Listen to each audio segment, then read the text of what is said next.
Alright, so my name is Viviana Zavala. I work in Aurora Water in the Conservation Department. So I do a lot of youth education and water conservation. My name is Gwen Short. I work at Catamount Institute in Colorado Springs. And our mission is just to develop ecological stewards through education and adventure. We were talking about just communication is key in any relationship that you have, just open communication, honest communication. Being open to meeting different people, like our missions they're kind of different, but we could definitely do a partnership if we really wanted to. So kind of having like a broad perspective. Another thing, so like in the nonprofit world, there's a lot of turnover sometimes. So sometimes maintaining a relationship for a long amount of time can be difficult because it's not the same people necessarily working together. So I guess just not giving up on that partnership, even if it can maybe be difficult. Well, first standard that I heard you say was finding the common strand between our missions. Boom. That's what I heard you say. Then I heard you say, after that's established, that the relevance of the relationship can live on.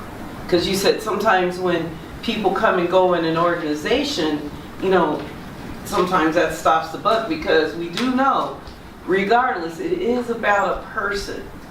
But if the approach was taken that you just stated about it's not just my thing, it's our thing, and then we have mission alignment, well then now it's our organizations, have come together and embracing this. And so that's what's going to start that resilient effect that you're talking about. Thank you. My name's Lynn Lee, and I'm at the Downtown Aquarium. I'm the curator of birds and mammals there, and we're for-profit, so I'm probably way outnumbered in this room. But our mission is making memories for our guests. I talked about some of the challenges of being a for-profit. It's difficult for me to build some partnerships because on a ground level, while my employees care, as you get up our corporate ladder, it's more about the profit at the end of the day. So that really takes a lot of things out of our direct control.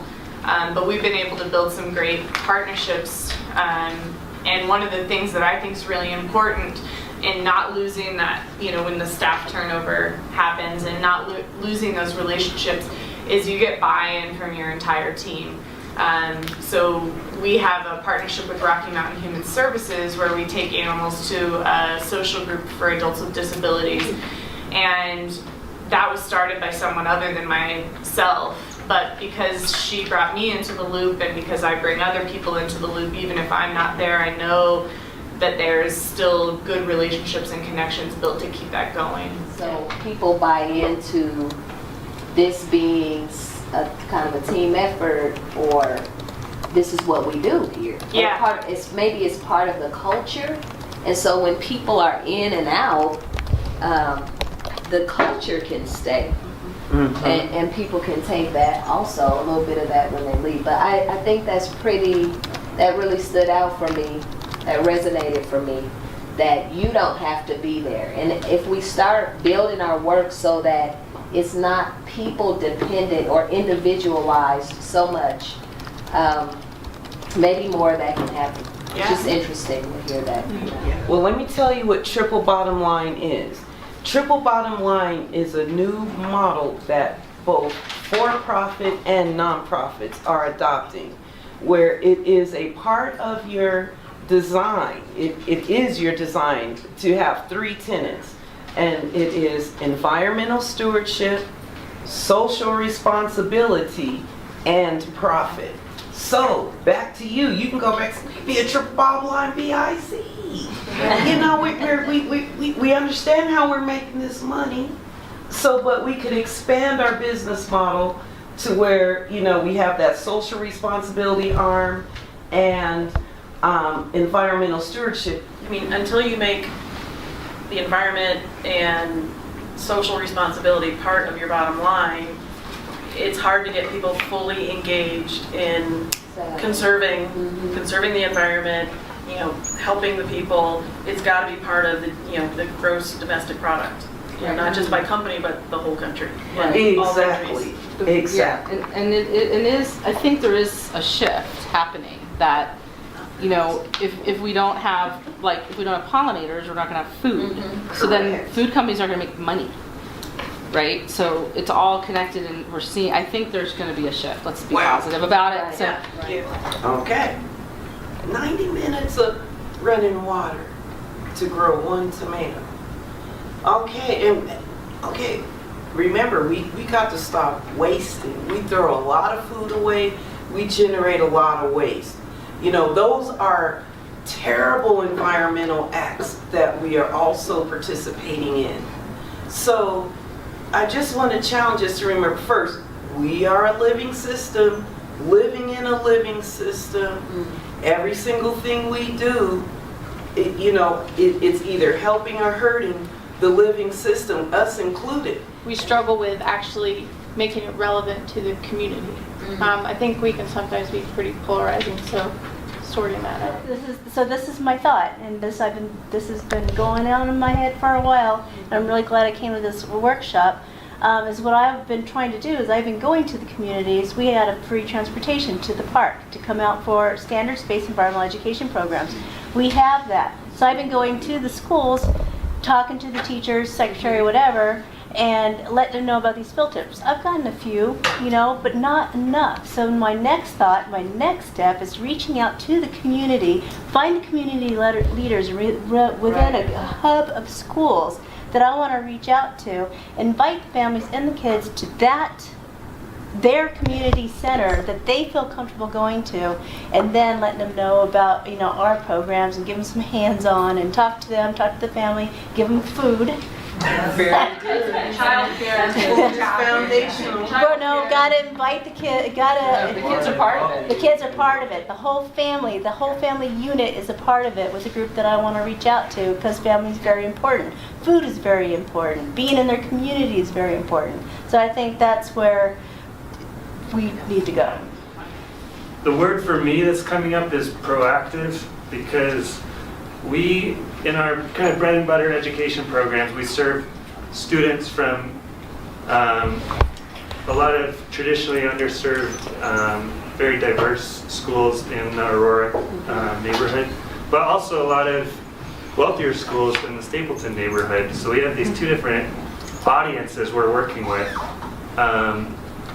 And we give programs like open door programs where anyone from the community can come to our programs, and we see mostly just people showing up where it feels like we're preaching to the choir. Right. A lot of those young, wealthy, single family home owner Stapleton people show up to our programs, and it's very easy for us to say, okay, we're serving a fair number of people, this is nice, we've got some partnerships that are nice, but how do we proactively also reach out to the Aurora community? Our target is supposed to be our Highlands Ranch residents, but we're open to everyone. So Title I schools, we don't have a whole lot of those in Highlands Ranch, so we reach out as much as possible to offer free field trips for them. We're just getting started in that, but that's me. And you? I'm Diane. I work for the City of Fort Collins Natural Areas, and we basically it's environmental education, but really just trying to get people outdoors and to enjoy the beautiful natural areas we have in Fort Collins. And I feel you. So I kind of resonate with that. We want to reach a more diverse group of people, and so our mission for this summer is reaching the Latino population and the more impoverished areas of Fort Collins, because we have 44 natural areas and they don't utilize them, and they own it, so it's all tax based. So we really, our mission is that this is naturally yours because you pay for it, and we want you to be there. And so we're really trying to find these partnerships where we can be a resource to them. So really what we talked about was being creative in who you're reaching out to, and you might not see them as a partnership or a part of your weaving, but they really, I feel like everyone can bring something to the table, so you really have to get creative with who you are reaching out to. Thank you. And we talked about the give and take that comes with a partnership, and trying to find that level of how much can I give to get what I'm trying to get. Oh my God, you girls said two super important. I'm a bilingual outreach educator, and so these people are our partners at one time. Wow. Bluff Lake, Ocean Journey used to be called, Rocky Mountain National Park, we were yours at Roxborough, we were yours also at Rocky Mountain, and that partnership dissolved, and it was pretty sad that we gave everything to the community, everything was free, we gave them free rides to Rocky Mountain National Park, and when Parks and Rec took the money, the GoCo money went away, it was funny how those communities didn't still go back to these places. And I think it's because we gave them everything. They didn't have any buy-in. And we've learned that at the zoo is that a lot of times when we have families come and we say, here's free tickets to a program that costs $40 a piece of the ticket, but we'll give you 5 of these, no one shows up. So I'm like, you have to have some buy-in. So pay $1 for those things and they'll come. You know, it was worth a lot more than $5, but there's no buy-in, and so it was sad to see that program die because we reached so many Latino families, we reached African American families, we reached the underserved, and but I'm still at the zoo because I'm still fighting that fight, you know, and so and you know, and I take that fight to Peru every year, you know, and fighting that fight there, and we're all connected through water, so I need to speak to you, but it's, you know, you don't give up because the money goes away, you know. You Right. We were talking about internal partnerships, and one thing I believe you mentioned about, or someone mentioned about realigning your missions. Yes. And that's something that the city of Westminster went through before I even came on board, started working for them, where they realigned their mission to kind of better fit the needs of the community. Because they did a lot of, like, you know, surveys. They went out there, were very proactive to try to get their input. And so we came up with a newer and better mission that is, together we create exceptional opportunities for our vibrant community with a commitment through nature, wellness, and literacy.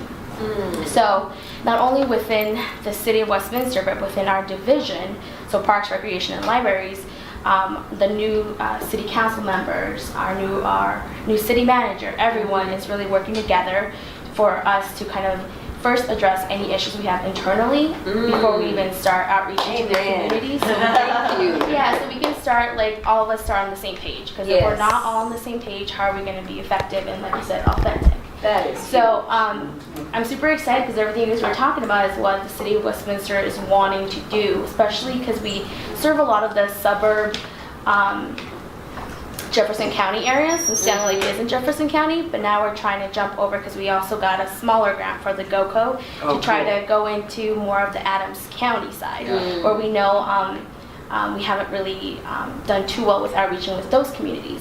So yeah, that's where we're kind of at right now. We're currently working along with Growing Homes to address, like, other different types of issues that we weren't really thinking about before.